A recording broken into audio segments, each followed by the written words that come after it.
Fox, then Swift.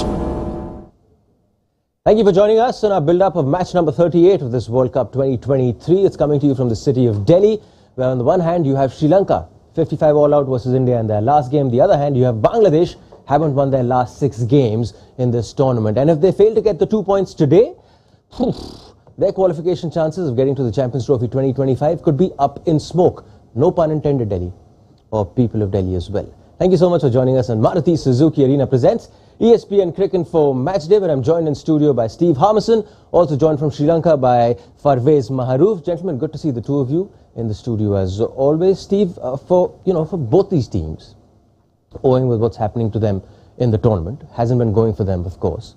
The last thing you would want in the build-up to a game when you're playing someone who's close to you. So in football terms, you would call this a 4-pointer. Yeah. Because you're taking two away from the other guy as well.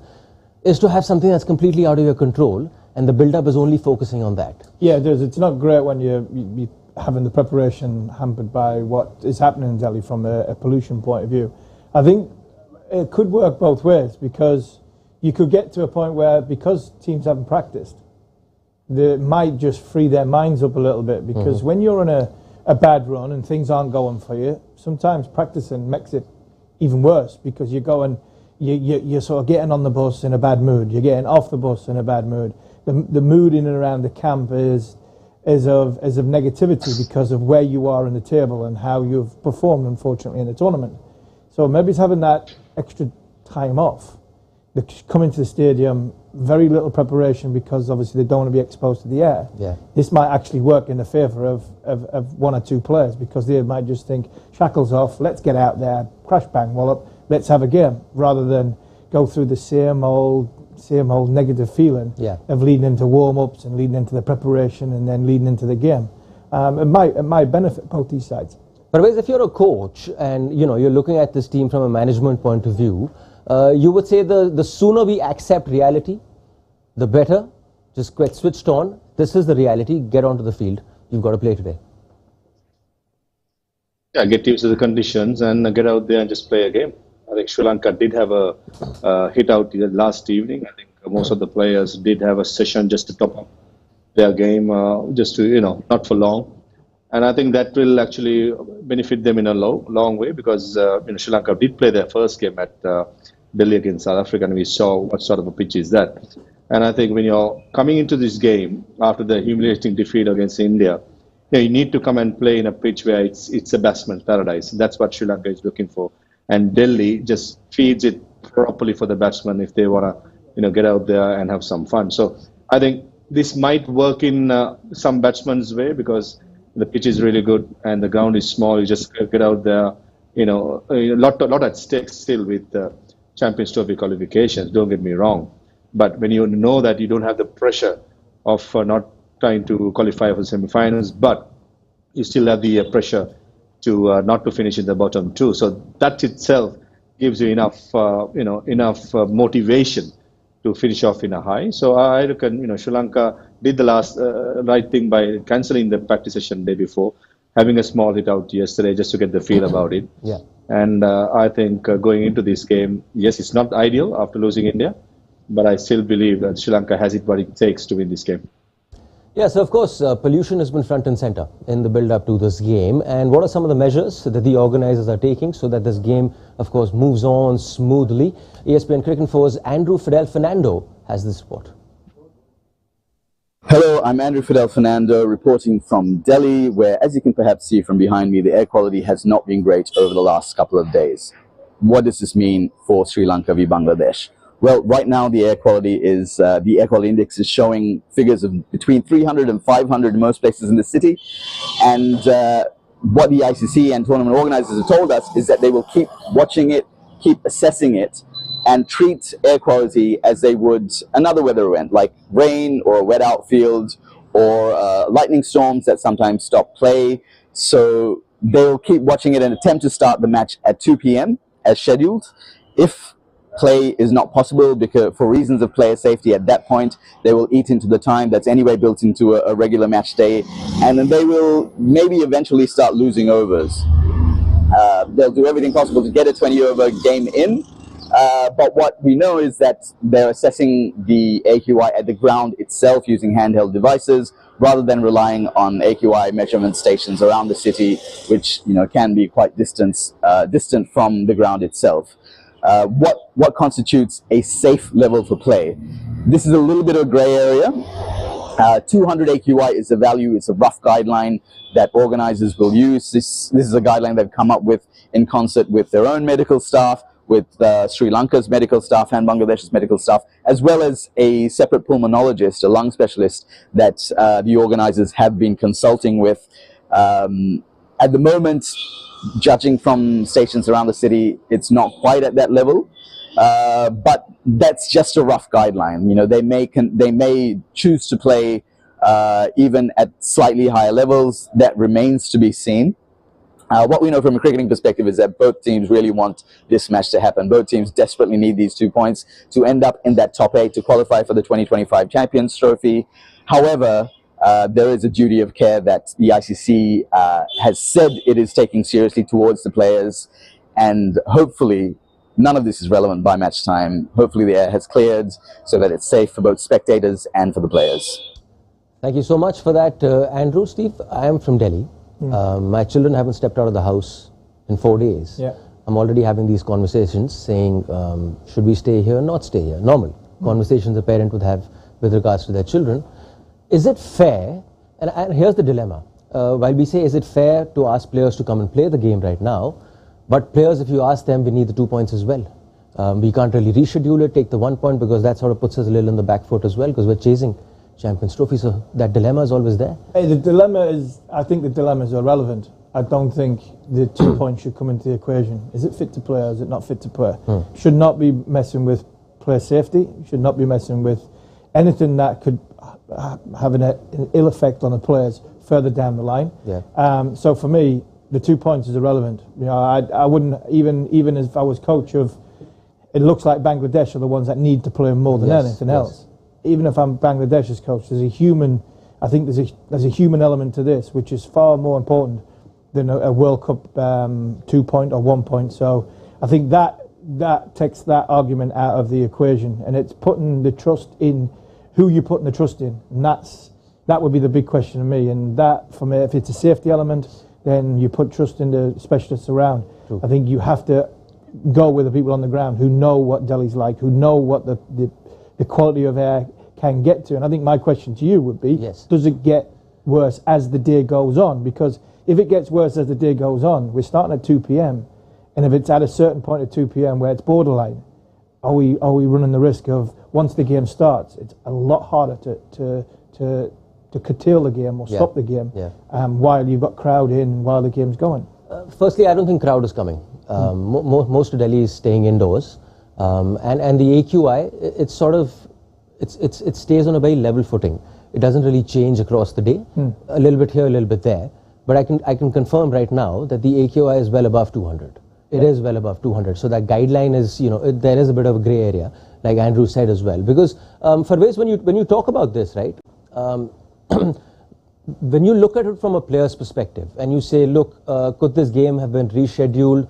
Should this game have not been played in Delhi, a venue which is known at this time of the time, where the AQI, the pollution comes into effect? It takes you back to the last time Sri Lanka was there as well.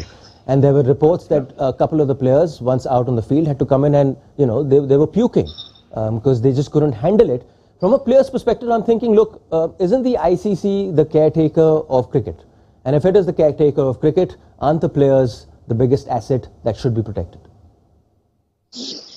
Player safety is number one. There's no negotiate about it. I think this is where players will put the trust on the team doctor and the relevant authorities to make the right decision. And I can clearly remember the test match what Sri Lanka played and came up with a draw. Some of the players played with the mask on, and it's just not nice on the TV to be watching it. So, logistically, it's a nightmare to shift a game at the last moment with all the crews and everything is going to be a nightmare for ICC. So I understand that. This is a bit of a dilemma where the right call has to be done. It's unfair on the players if they have been pushed to the deep end and been asked to play, though the situation is not good. If I'm a player, I will take the word of the team doctor. The team doctor will definitely consult the ICC and take all things into considerations. Health comes first, player safety comes first. And if things are okay, it's okay to be played. I think game should go on. But if there's any percentage of risk, I don't think any risk should be taken. The human element comes bigger than anything else in the country. Fair point. As things stand, that game is taking place in Delhi. We, of course, we'll keep telling you. You can keep following us on the ESPN Cricket Info mobile app as well. You keep getting updates with regards to that game. If anything changes with regards to that game, let's start building up to both the teams now. Talking about Bangladesh, haven't had the best of the tournaments. Last 6 games have all ended in defeat. It looks like a team in complete disarray. The order changes from game to game. That last game, you kind of thought you've understood exactly how best to utilize your players, but still not being able to cross the finishing line. Yeah, they've messed around with the order. Mahmudullah has probably been their shining light when it comes to the batting. He's gone from 7 to 5, which is a good idea because he's probably the one that's in form. Rafiq's gone from 6 to 4, yes, which I think is something which I think has helped stabilise. It did stabilise a little bit in the last game, but they're a little bit like England. They're an aging side, and a very experienced side who have found it very, very difficult in this tournament. And you see there, losing 6 games out of 7. They're desperate for this game to go ahead because it looks like if England beat the Netherlands in the next couple of days, it'll be the Netherlands +1 to miss out on Champions Trophy. Yes. And the Bangladesh side are probably in rebuild mode once this tournament finishes, a bit like England, where Sri Lanka, it's a bit different. Sri Lanka need to qualify for the Champions Trophy because they've made so many decisions in the last sort of 2 years to go with youth. And they need to win this game to make sure that youth is given an extra world event come 2 years' time. Toss has happened in New Delhi. Bangladesh has won the toss. They decided to bowl first. One change as well coming in for Team Bangladesh, and that is in terms of Tanzid. He's back in the team for Mustafizur Rahman. Surprised with that decision? Win toss, bowl first on a pitch that gave you 400? Yeah, last time Sri Lanka played here? A little bit surprised. But I also think when your team is struggling, can we get out there together? Can we see the game in front of us? We know what we are chasing. We've got an experienced batting unit. So if all of a sudden, Sri Lanka come out, crash, bang, wallop and get off to an unbelievable start, then the confidence you'll see drain quickly out of Bangladesh. They'll feel as though, can we get off a good start in the power play? Can we contain Sri Lanka? And then whatever we need to chase, we'll chase with the experienced lineup that we've got from 1 to 7, 1 to 8. Farveez, 2 changes for Team Sri Lanka who've been, of course, put into bat first. Dhananjay and Kusal Pereira in for Karuna Ratne and Hemanta.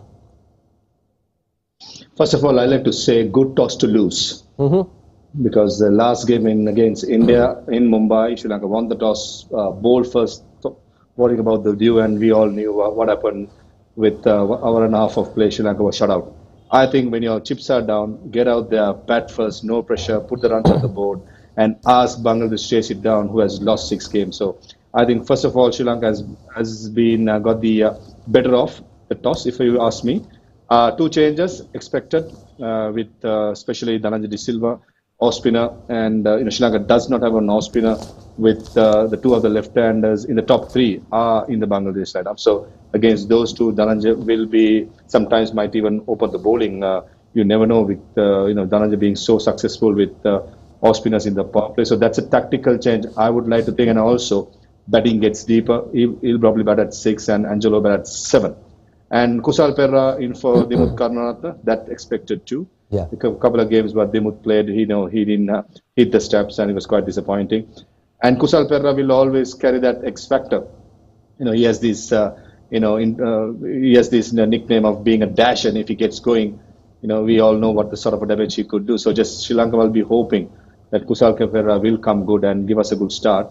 And Pathum Nisank, Kusal Mendis, and Sabir Samarik will do the thing and let the middle order batsman play the natural game in the middle overs. Chris Silverwood, Sri Lanka's coach, in the build-up to this game has said, I want the boys to play as aggressive as possible. Highlighting also the fact that this is a side that's been built into an ODI side from a T20 setup, primarily brought in from that T20 setup. Don't forget that. So kind of use that, which is why I'm guessing Kusal Pereira comes in and gives you that, that bounce that you need at the start. Yeah, that's the most important thing. He mentioned about trying to portray of positivity, and then they played Kulnaratne in the last couple of games, which didn't make sense. Yeah. But when a team is struggling, but what's the gamble? it's worth a gamble to see if you can get somebody just to hold an end up, bat round, and then all of a sudden you can try and build confidence that way. That hasn't worked, so Kusal Pereira comes in. And that, for me, is sensible if the coach is telling you to go out and play positive. It's a consistent message, and I think that is something that is something I'm sure Chris Silverwood is looking to do. You look at the side there; it's a side with it's got a lot of talent in that side. You know, relatively youngish side, but side with a lot of talent, a lot of exciting young players, and something that needs to be nurtured. Yes, they've had a poor tournament. They had a good Asia Cup. Yes. They've had a good build-up coming into it. You can have these types of tournaments, and I think sometimes it's just sticking with if you're going to gamble on moving out the experience and bringing the youth in, you have to give them the chance to fail. You have to give them a chance to make mistakes. Unfortunately, in this tournament, they've made mistakes, and it's can they learn from it? If they learn from it, then they'll be better cricketers off the back of it. And I think that's what Chris Silverwood is trying to reinforce the message. Keep being positive. Keep seeing the first thing you see. Keep going in. That's your initial thoughts. So stick with it and try not to let any negativity and doubt come into your mind. Farveez, keeping in, sticking with that, after 55 all out, what's the reaction back home? Reaction has been quite bad, if I'm being really honest with you. Lots of speculations and a lot of changes also has happened when it comes to the administration level. The exco been asked, I've asked the coaching staff to give their explanation regarding the defeat. So, last 3 days has been a lot of toxic air, especially around cricket in Sri Lanka. So many things happen, but best way to shut everything down is to win today. So this is where I think the players who are getting into the middle will have a big opportunity to put everything into bed and win a game and hopefully keep one foot into the top 8. So I think it's an important game for many aspects for Sri Lanka, not only on the cricketing basics, but the other things surrounding as well. I'll just show you a couple of numbers, Farveez, with regards to the Sri Lankan team in the World Cup, especially with regards to their batting. Because on the one hand, you have a team that scored 340 plus versus Pakistan. You say, okay, they can play those 50 overs, but then they go on to collapse in the middle of games. Games where they started well and then suddenly the collapse comes in. Numbers in front of you right now versus Afghanistan from 134 for 2. You went to losing 51 for 5 wickets, 187 for 5 the final score versus Australia. 52 runs, 9 wickets there versus Pakistan, 5 wickets for 50 runs. And then, of course, the India game, 8 wickets for 29 runs. Whew, it's really tough to pick yourself up after that's been going on consistently in this tournament. I think this is where the experienced batters in the team need to put their hands up and get some responsibility and do the job. I think that's just not good enough. Those numbers are just not good enough in international level, if you ask me. And this has been the problem for Sri Lanka, the consistency of the batsmen. I mean, over the period of the last 3 years, where I've got involved in many ways, I think the bowling side, they have quite, decently fared well. When it comes to batters, inconsistency have made, Sri Lanka play the qualifying rounds, and also in this tournament, so many collapses happening. So I think best way to answer it by scoring runs and, making sure you justify your place in the team by, taking some responsibility. So this is where I think the experienced batters in this team will have a bigger say than the youngsters. Sure. But I don't think it's just Sri Lanka that, we've seen the graphic there with the numbers. It's not just Sri Lanka that's done that. There's a lot of teams in this tournament. It's a World Cup thing? It's a World Cup thing. There's a lot of collapses going on. England have had many, and you listened to Virat Kohli talk last night when he talked about his 100 and his method getting to 100. A lot of people will be sitting at home thinking, when he got to 80, you're thinking, right, he's looking at the milestone. He wants that 100, and he's blocking off everything else. But he actually wasn't. When you listen to him talk afterwards, he said there was a conscious plan that he was going to bat all the way through, and then let other people bat around him. And it's important that that one person does stand up and bat all the way through, because if you do lose 2 wickets, the likelihood is you'll lose 2, you'll lose 3, you'll lose 4, and you'll get to the numbers that you've had. So I think it's important that when somebody does get in, like what's been said before, it's taking the responsibility and going big and going deep into the 50 overs, rather than just thinking, right, I've done my job now, I've got that 80, I'll give it away. Because then that could be the difference of 40 runs at the end of the game, where you lose the game by 40 runs. Is this a reflection and a wake-up call for international cricket, that possibly you're not treating 50-over format in terms of preparation for the 50-over format in the way it should be going forward? Yeah, that's a good point. That is a good point, and I think it will be interesting to see if you put that point to all the coaches and a lot of the captains, senior players. Is that the issue, that because of the less amount of 50-over cricket and more 20-20 cricket that's been played over the course of the last 4 years, to get to this point, is it a wicket? Is it a surface thing? Is it the bowlers are finding a way of making it difficult for the batter that comes in to get started and get going? I would say it's a combination of the lot. I think some of these surfaces are very, very difficult to start your innings on, and the bowlers that are on show, even today, you got Madhushanka, who is in unbelievable form. Yeah. When he's on form and he's bowling over the wicket, around the wicket, it's very, very difficult on these surfaces to start your innings in a confident and a positive fashion.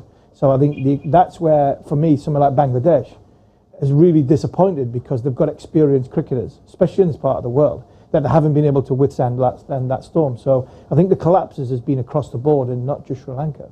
But where do you stand on this? Is this a reflection? And I'm taking even the South Africa game into perspective on the way they folded. And a South Africa that's done 400 twice, a South Africa that's been hitting 300 regularly, but then come versus India, ball is deviating, ball is moving a little bit, you need to spend your time. Is this a reflection of where international cricket is and their respect with regards to 50-over cricket?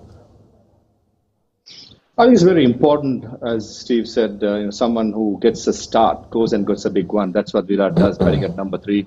He tries to bat through. Similarly for Sri Lanka in the second game what they played against Pakistan, when they mustered 340. Sadhir Samaravikrama actually batted till about 48th over. That's why around Sadhir Samaravikrama, the rest of the batters batted, and Sri Lanka could manage to get 340. So this has been the problem for Sri Lanka. Even in the qualifying rounds, one batter did that job, and eventually Sri Lanka won that qualifying as well. So in this World Cup, except for Pakistan game, has been an issue when it comes to finishing off innings. Against Netherlands, they were chasing a score. Again, Sadhir, did the job of playing that anchor role, and batsmen around him finish the job by playing the natural game. So if Sri Lanka could, have that play, it can be Sadhir, it can be Pathum, it can be anybody, but someone to bat around.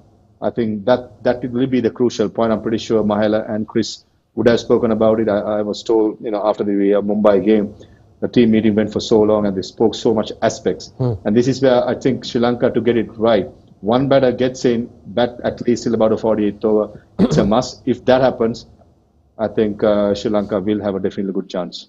In such a situation, you want the big boys to put your hands up, and none more bigger and talented than Kusal Mendes, who's just not been, he got a start in that last game, but it looked like he laboured to that start and then just lost his wicket. Yeah, he just looks devoid of all confidence, doesn't he? He looks as though when you get going, a player like Mendes, you need the confidence oozes out of him when he's on form. He crashes the ball so well. And but are you even bothered by looking at that not captain as captain?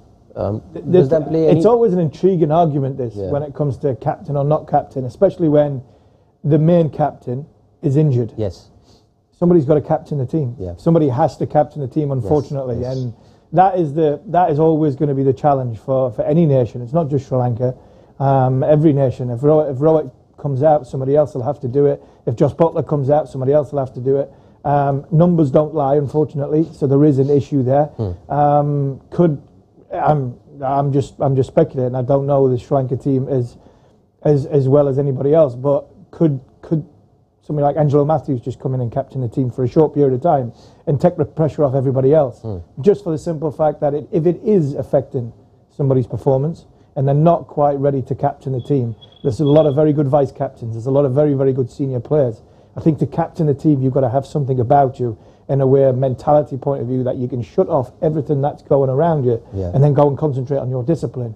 And bringing something like Angelo Matthews in, batting at number 7, would it have been a case of just saying, well, it might make sense that he captains the side because of his experience of captaining. It's not going to affect his performance, and he's not in the game straight away after you've either been in the field or you've had a bat. So I'm just speculating, but it definitely has had an ill effect on Mendes' numbers. But has Kusal Mendes always been captain in waiting for a while now? So he knows that if something happens, he's next in line. He's no stranger. He has captained the under-19 side, and he's been built and earmarked as the next captain. So this is a good test for him, and he needs to find out what sort of a best way for him to perform as a batsman. That's very important. Kusal Mendes, the batter, is more important than Kusal Mendes as captain for me, because batting at number 3 if he gets going, he could easily take apart any bowling attack. So this is where I think Sri Lanka need to find what's the best for Kusal Mendis. Those numbers don't lie. I'm a bit worried watching those numbers, and I believe sometimes being a captain, excited pressure, maybe a little bit too much on his shoulders. You never know. It's best to have to chat to him and find out. I mean, I also said on one of the pre-shows that Kusal need to find out the best way possible. I see Kusal Mendis is dangerous when he's in trying to go after the bowling. Some player like Brendan McCullum, batting top of the order, very aggressive. That's where Kusal Mendis is best at. But can he do that role being the captain? He's still young. And is he comfortable doing that? That's a question to be asked. But if he's not, I think it's definitely an option to look into another option to captain. If not, if he's up for it, I think you should give him a bit of a longer run. It's just 5 games he has captain. I think he needs to give more and more. It's very hard to put in numbers and give him a guideline, these number of numbers. So I think he deserves a bigger go. And best person to answer would be Kusal Mendis if he's comfortable as a batter playing his natural game and captaining as well, or he just wants to free up his playing his natural game and leave the captain to somebody else. Fair enough. For Bangladesh, that one change has happened. Mustafizur Rahman is out. Tanzim Hassan comes in to shore up that pace attack. A big name going out as far as Bangladesh cricket is concerned, Mustafizur Rahman, Tanzim coming in. But you've got to take that chance now. Because it's not been working for Mustafizur in this tournament so far. No, it hasn't. And it's a surprise because that option, that angle option, has worked for a lot of other teams. Mitchell Stark's bowled quite well. Shaheen Shah Afridi's been expensive, but he's bowled well as well. So he got wickets. It just hasn't worked for Bangladesh, full stop. Whether it's been the batting or the bowling, it just seems that whichever discipline that they've been asked to do first, it's really let them down. So it's a gamble. Is it a panic gamble? Possibly. Which wouldn't surprise you because Bangladesh, they've done this before. Yeah, it doesn't surprise from a Bangladesh point of view that it's possibly a panic move. But I would have stuck with the Fizzer because he's experienced. Yeah. But you're also saying that about the top 7 batters. Yeah. And they've not performed and they've got experience. So possibly it is just this one gamble that they've decided just to try and freshen up, change the angle, and possibly somebody that hits the pitch a little bit harder rather than somebody that tries to pitch it up and tries to swing it. What have you made of Shoriful so far? Because before the tournament, Shoriful looked like that one bowler that would really come and light up the World Cup from a Bangladesh perspective. Again, I thought he was a great outlet for the start of the tournament. I really thought he was the one that would lead this attack, but he hasn't. But again, leadership comes massively into it.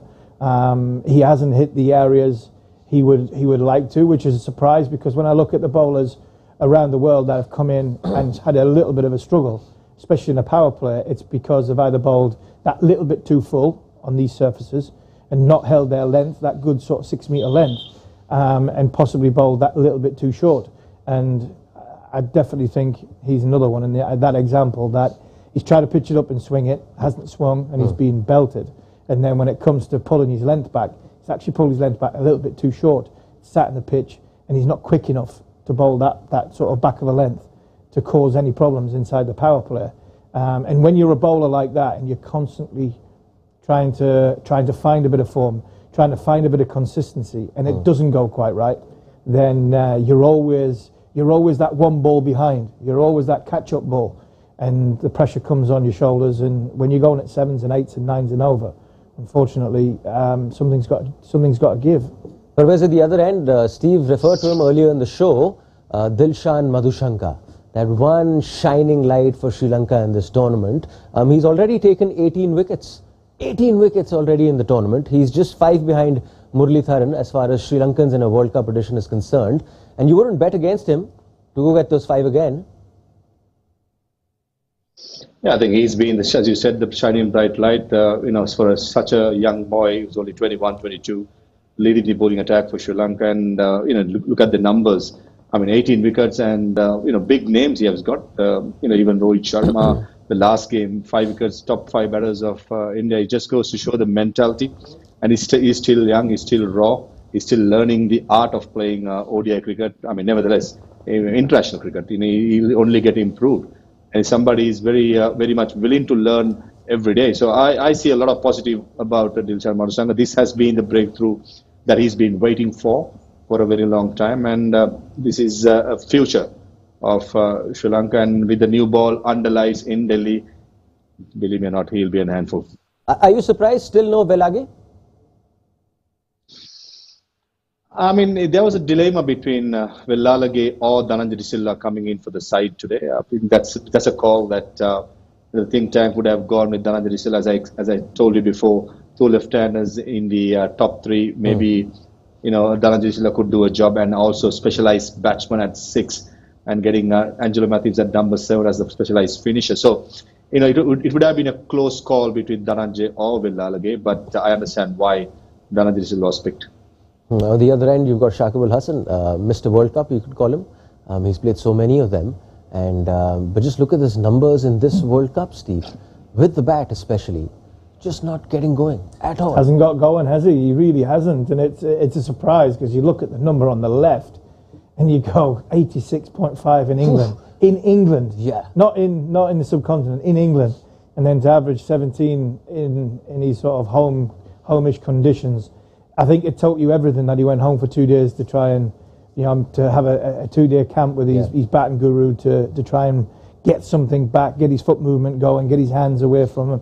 The problem he has, he's been getting his hands away from his body, and he's been searching for the ball, trying to access the ball, as opposed to when things aren't going so well. Just let the ball come to you that little bit more. Try and play it a little bit later. Try and play within the parameters of your body and build some confidence that way. Unfortunately, Shakib Al Hasan that's had an effect on his bowling as well, and it's had effect on his team, because when you've got a leader like Shakib Al Hasan and you've got such a monumental figure in Bangladesh cricket, you mentioned about how many World Cups he's played, when he's having a struggle, then the rest of the team are looking at it. It spreads around the team. I remember all them years ago playing against Pakistan, and you look at something like Inzamam ul Haq, and whenever we played against Inzamam, the big talking point was get on top of Inzamam. If we can get Inzamam in a position where we can put him under pressure, the rest of the group will have him in such a high regard that if Inzamam's struggling, the rest of the team will struggle. And I think that's typical of Bangladesh at this minute in time. Shakib Al Hasan struggling, and the rest of the team are looking at their sort of leader in shining light, their hero, if anything. And if he's struggling, how on earth can we perform if it's as bad for him? So it is a surprise, a big surprise. You just wonder if Mahmudullah wasn't drafted into the team. He's already the highest scorer. Yeah. He's only played, I think, a couple of games, 3 or 4 games in the tournament. He's come from number 7. He's had to go to number 5. He's experienced. Another one that's played so many games in World Cup cricket. He really has. And to be fair, he's batted well, and he's the template for the Bangladeshi batters, because what he's done is he has absorbed the game at number 7 because he's had to absorb pressure.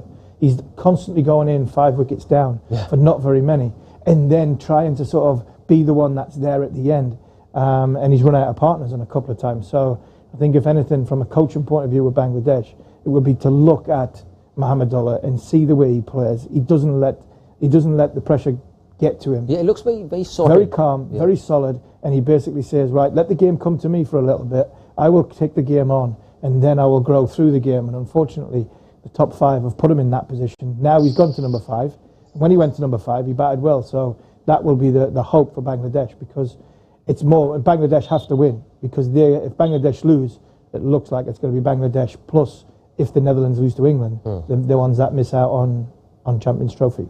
Farveez, game starting in a bit. Sri Lanka batting first. Good score for you, 300 plus. You're at least aiming for that. 100%. Looking at how Delhi has played, over the last few days, I think 300 is a must, and the past score is close to 340. So I think if Sri Lanka could muster close to between 300 and 325, I think they'll be in the game, especially considering the 3 quicks of Sri Lanka bowling well, underlights with the new ball, couple of wickets with a struggling batting lineup of Bangladesh. Sri Lanka will be in the game. But to start the proceedings, I think 300, 325 for sure. Farveez, thank you so much for joining us on the show. Steve, as always, thank you so much for joining us on the show. We, of course, will be the 2 of them at the end of Sri Lanka's innings. Before I take your leave, let me just remind you, if you haven't downloaded the ESPN Cricket Info mobile app, Do download it. Scores a lot more. You can, of course, get ball-by-ball commentary of this game taking place in Delhi in Hindi, English and Tamil.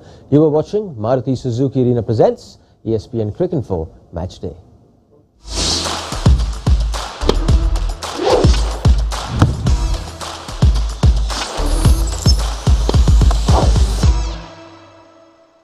Stunning looks, then swift,